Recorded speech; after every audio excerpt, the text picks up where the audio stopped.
Welcome. நான் உங்கள் commerce coach. இந்த செஷனில் என்ன பார்க்க போகிறோம் அப்படின்னா 11th ஸ்டாண்டர்ட் அக்கௌண்டன்சியில் சாப்டர் 1 அதில் எவால்யூவேஷன் ஆஃப் அக்கௌண்டிங் அப்படிங்கிற டாபிக் பற்றி கிளியராக டிஸ்கஸ் பண்ணலாம்.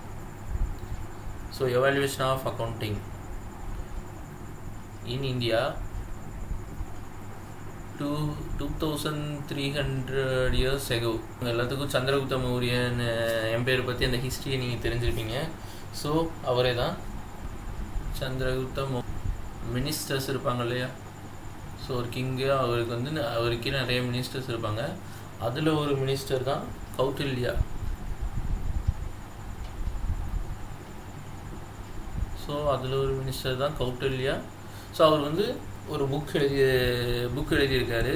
என்ன புக் அப்படின்னா அர்த்தசாஸ்திரான்னு ஒரு புக்கு. கௌட்டில்யா எழுதியிருக்காருன்னா அர்த்தசாஸ்திரா அப்படிங்கிற ஒரு புக் எழுதியிருக்காரு.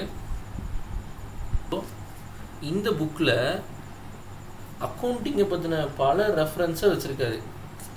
எப்படி அப்படின்னா way of maintaining the accounting records, way of maintaining the accounting records. So not only accounting records.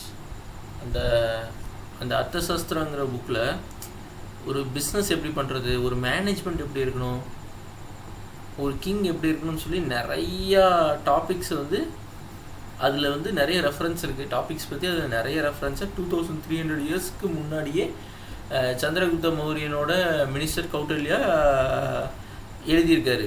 So அதில் இருந்து தான் நம்ம ஒரு பார்ட் எடுக்கிறோம். இது எப்போன்னு பாருங்கள், 2300 இயர்ஸ்.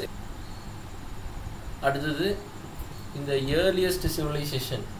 ஸோ இயர்லியஸ்ட் சிவிலைசேஷன் அதாவது இந்த 12th century டைமில் பார்த்தீங்க அப்படின்னா ஸ்டீவார்ட்ஷிப் அக்கௌண்டிங் அப்படின்னு சொல்லி ஒன்று ப்ராக்டிஸில் இருந்திருக்கு. ஸ்டீவார்ட்ஷிப் அக்கௌண்டிங் அப்படின்னு ஒன்று ப்ராக்டிஸில் இருந்திருக்கு. ஸோ ஸ்டீவார்ட்ஷிப் அக்கௌண்டிங் அப்படின்னா என்ன அப்படின்னா, அக்கௌண்ட்ஸ் பார்க்குறதுக்குன்னே செப்பரேட்டாக ஒரு பர்சனை அப்பாயிண்ட் பண்ணி வைக்கிறது. சிம்பிள். ஸோ வெல்த்தி பர்சன் இருப்பாங்க, அதாவது வெல்த்தி பர்சன்னா கிங் தான், கிங் இருப்பார். ஸோ கிங்கிட்ட வந்து நிறைய அக்ரிகல்ச்சர் லேண்டு, அது போக மக்கள்கிட்ட டேக்ஸ் கலெக்ட் பண்ணுறது, ஸோ இந்த மாதிரி நிறையா சோர்ஸ்லேருந்து அவங்களுக்கு இன்கம் வந்துகிட்டே இருக்கும். ஸோ அதெல்லாம் கரெக்டாக மேனேஜ் பண்ணுறதுக்கு ஒரு ஆள் வேணும். So wealthy person appoints the stewards. So ஸ்டீவார்ட்ஸ்னால் அந்த பர்சன் அவங்க பண்ணுற ஒர்க்கை வந்து ஸ்டீவார்ட்ஷிப் அக்கௌண்டிங்னு சொல்கிறோம். So stewards appoints the stewards to maintain the property or manage the property. To manage the property. Simple. அதாவது இயர்லி சிவிலைசேஷன்னா அந்த கிங் எல்லாம் ரூல் பண்ணிட்டு 12th century டைமில் கிங்கோட ரூல் இருந்துச்சு. ஸோ அப்போ வந்து ஸ்டீவார்ட்ஷிப் அக்கௌண்டிங் அப்படின்னு சொல்லி ப்ராக்டிஸில் இருந்திருக்கு. ஸோ ஸ்டீவார்ட்ஷிப் அக்கௌண்டிங்னா ஒன்றுமே கிடையாது. அக்கௌண்ட்ஸ் பார்க்குறதுக்குன்னு செப்பரேட்டாக ஒரு பர்சனை அப்பாயிண்ட் பண்ணி அவங்க கணக்கு பிள்ளைன்னு சொல்லுவாங்க இல்லையா, சிம்பிள். அவங்க வந்து இந்த வெல்த்தி பர்சன், ஏன்னா இந்த வெல்த்தி பர்சன் வந்து ஜென்ரேஷன் பை ஜென்ரேஷனாக அந்த ப்ராப்பர்ட்டி அப்படியே கேரி பண்ணிகிட்டே வருவாங்க. அவங்களுக்கே தெரியாது எவ்வளோ ப்ராப்பர்ட்டி அவங்கக்கிட்ட இருக்குன்னு. ஸோ அதெல்லாமே மேனேஜ் பண்ணுறது வந்து இந்த அப்பாயிண்ட் பண்ண அந்த ஸ்டீவார்ட்ஸ் அப்படிங்கிற அந்த பர்சன் தான். ஸோ அவங்க தான் இது எல்லாமே ப்ராப்பராக மேனேஜ் பண்ணுவாங்க. இந்த வெல்த்தி பர்சனுக்கு எவ்வளோ இருக்குன்னே தெரியாது, அது எல்லாமே ப்ராப்பராக மேனேஜ் பண்ணி கொண்டு வரது வந்து இந்த ஸ்டீவார்ட்ஸ் தான். ஸோ அப்போவே அந்த 12th centuryலே debit and credit. So debit and credit அப்படிங்கிற இந்த மெத்தடில் accounting debit and credit use பண்ணி அக்கௌண்ட்ஸ் ப்ரிப்பேர் பண்ணுறது வந்து 12th centuryலேருந்தே ஸ்டார்ட் பண்ண ஆரம்பிச்சிட்டாங்க. ஸோ இந்த டெபிட் கிரெடிட் அப்படிங்கிறது என்னென்னு அடுத்தடுத்த செஷனில் பார்க்கலாம் கிளியராக. டெபிட்னா என்ன, கிரெடிட்னா என்னென்னு அடுத்தடுத்த செஷனில் பார்க்கலாம்.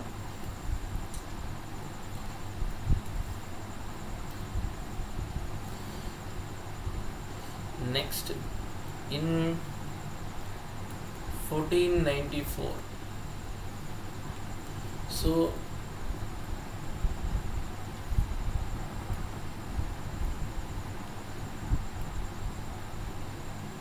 Luca பெசியோலி.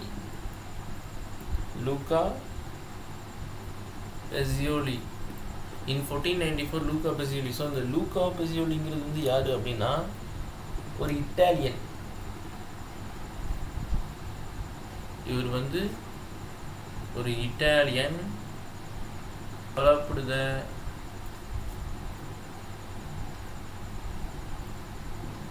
double entry bookkeeping system.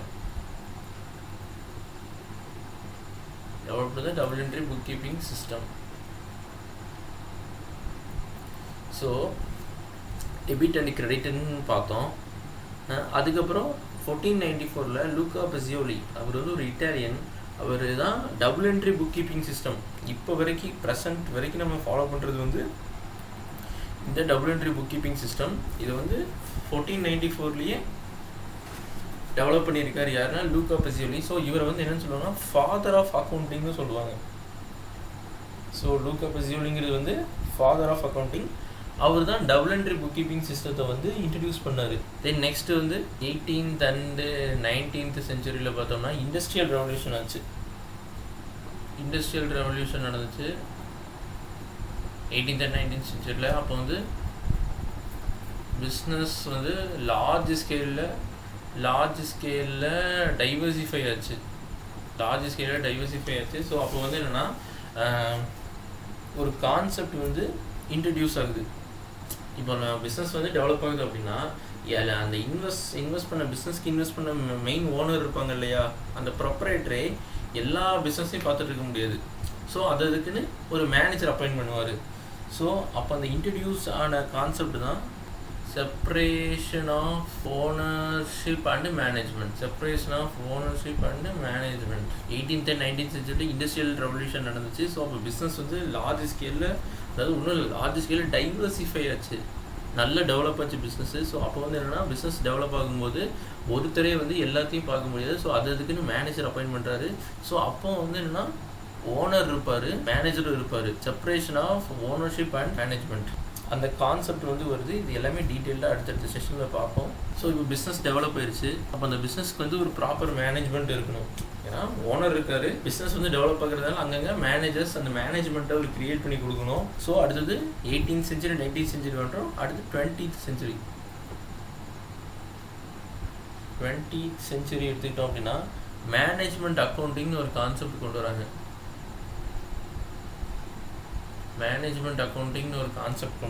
So எதுக்குன்னா for taking managerial decisions about the organisation. So 20th century management அக்கௌண்டிங்னு ஒரு கான்செப்ட் கொண்டு வராங்க. அப்படின்னா எதுக்குன்னா for taking managerial decisions about the organisation, அதாவது இன்னொரு ஆர்கனைசேஷன் பிஸ்னஸ். அடுத்தது 21st century. 21st centuryயில்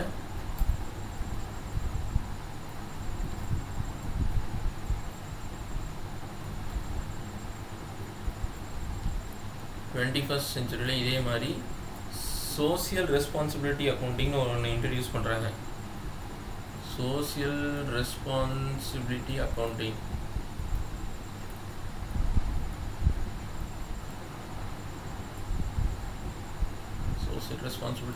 ஒன்று இன்ட்ரடியூஸ் பண்ணுறாங்க.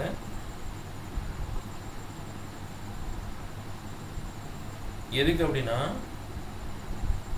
Due to vast growth in business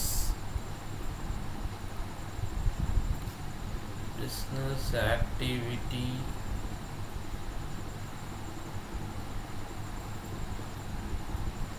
as a result of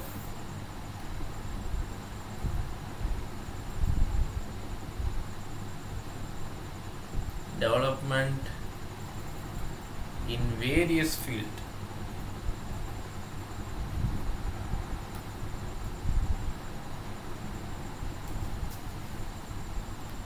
so 21st century social responsibility அக்கௌண்டிங்னு சொல்லி ஒரு கான்செப்ட் இன்ட்ரடியூஸ் பண்ணுறாங்க. அது வந்து என்னென்னா due to vast growth in business நல்லா வளர்ந்துருச்சு. பிஸ்னஸ் வளர்ந்ததுனால பிஸ்னஸை சார்ந்திருக்க அதர் ஃபீல்டையும் டெவலப் பண்ணுறதுக்காக கொண்டு வந்தது தான் அந்த social responsibility accounting. finally, thus accounting has become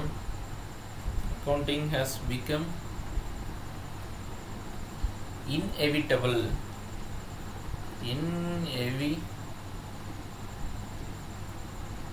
accounting has become inevitable in the modern business world.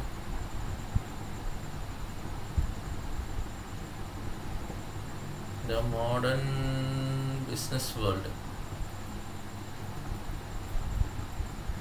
Simple. ஒரு ரீகேப் பண்ணிடலாம். ஸோ எவல்யூஷன் ஆஃப் அக்கௌண்டிங் பார்த்துட்டோம்னா 2000 இந்தியாவில் 2300 இயர்ஸ் முன்னாடியே சந்திரகுப்த மௌரியாவோட மினிஸ்டர்ஸில் ஒருத்தரான கௌட்டல்யா அர்த்தசாஸ்திரான்னு ஒரு புக் எழுதியிருக்காரு. ஸோ அந்த புக்கில் வந்து அக்கௌண்டிங் ரெக்கார்ட்ஸ் எப்படி மெயின்டைன் பண்ணலாம், ப்ராப்பராக எப்படி அக்கௌண்டிங் ரெக்கார்ட்ஸ் மெயின்டைன் பண்ணலாம்னு சொல்லி ஒரு சின்ன ரெஃபரன்ஸ் இருக்குது. ஸோ அதை இங்கே வந்து ஹைலைட் பண்ணி காட்டுறாங்க. ரொம்ப இம்பார்ட்டண்ட்டான பாயிண்ட்டு, 1 மார்க்கில் கேட்குற சான்ஸ் இருக்குது.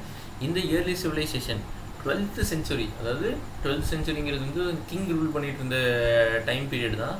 ஸோ அப்போ வந்து பார்த்தோம்னா ஸ்டீவார்ட்ஷிப் அக்கௌண்டிங் அப்படின்னு சொல்லி ஒன்று ப்ராக்டிஸில் இருந்துச்சு. அந்த ஸ்டீவார்ட்ஷிப் அக்கௌண்டிங்கிறது வந்து ஒன்றுமே கிடையாது.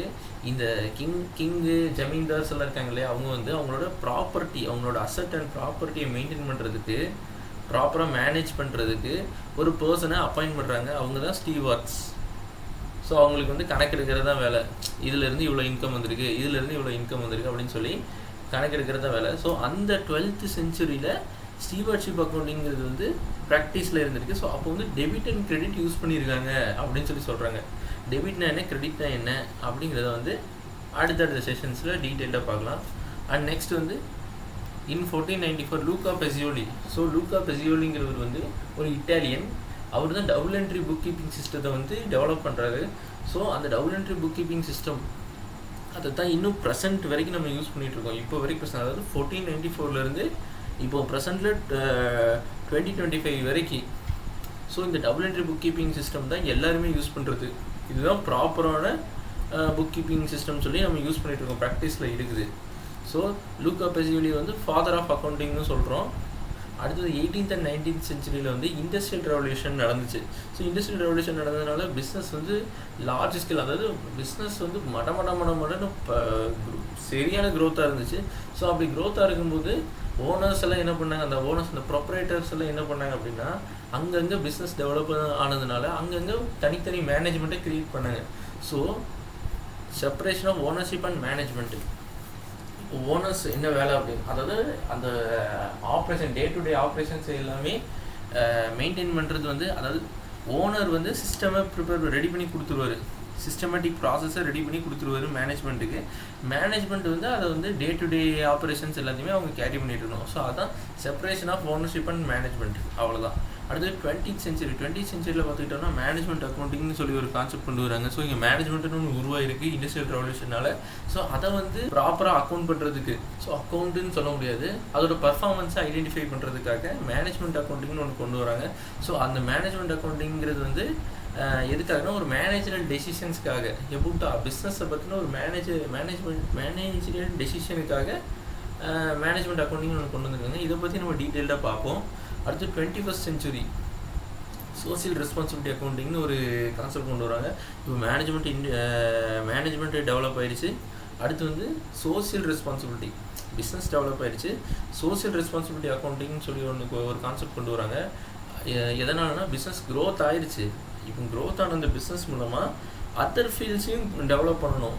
ஃபார் எக்ஸாம்பிள், இப்போ பிஸ்னஸ் வந்து க்ரோத் ஆகிருக்கு அப்படின்னா ஆட்டோமேட்டிக்காக இன்ஃப்ராஸ்ட்ரக்சர், இப்போது ரோட்வேஸு, அதுக்கப்புறம் இன்னும் நிறையா இன்ஃப்ராஸ்ட்ரக்சர் பில்டிங்ஸ் எல்லாமே பிஸ்னஸ் டெவலப் ஆகுறதுனால சேர்ந்து ஆட்டோமேட்டிக்காக இதுவும் டெவலப் ஆகும். ரோட்ஸ் எக்ஸெட்ரா நிறைய இருக்குது. அந்த மாதிரி வந்து பிஸ்னஸ் டெவலப் ஆகுறதுனால கூட சேர்ந்து நிறைய ஃபீல்டும் டெவலப் ஆகும். ஸோ அதை அக்கௌண்ட் பண்ணுறது தான் சோசியல் ரெஸ்பான்சிபிலிட்டி அக்கௌண்டிங். இதையும் நம்ம பிரான்ச்சஸ் ஆஃப் அக்கௌண்டிங் டாப்பிக்கில் டிஸ்கஸ் பண்ணுவோம். அண்ட் த ஃபைனல் பாயிண்ட் வந்து thus accounting has become inevitable in the modern business world. So accounting பார்த்துட்டோம்னா ப்ராப்பராக சிஸ்டமேட்டிக் ப்ராசஸில் அக்கௌண்டிங் வந்து நம்ம ரெடி பண்ணி வச்சுருக்கோம். அப்படிங்கும்போது பிஸ்னஸ், மாடர்ன் பிஸ்னஸ் வேர்ல்டில் அது ஒரு தவிர்க்க முடியாத ஒன்றா இருக்குது. ஏன்னா பிஸ்னஸ் டெவலப் ஆகிருச்சு, பெருசாகிடுச்சு. அப்படிங்கும்போது நம்ம வந்து ஒரு சிஸ்டமை க்ரியேட் பண்ணால் மட்டும்தான் பிஸ்னஸ் வந்து சர்வே பண்ண முடியும். ஸோ அதனால தான் இந்த இன்எவிட்டபிள் அப்படிங்கிற வேர்டை வந்து சொல்லியிருக்காங்க. ப்ராப்பர் அக்கௌண்ட்ஸ் இல்லை அப்படின்னா பிஸ்னஸ் வந்து சஸ்டெயின் ஆகாது, சர்வே பண்ண முடியாது, அது வந்து ஒரு ஃபெயிலியர் ப்ராஜெக்டாக மாறிடும். That's all. ஸோ அடுத்த டாபிக்ஸை வந்து அடுத்த செஷனில் பார்க்கலாம்.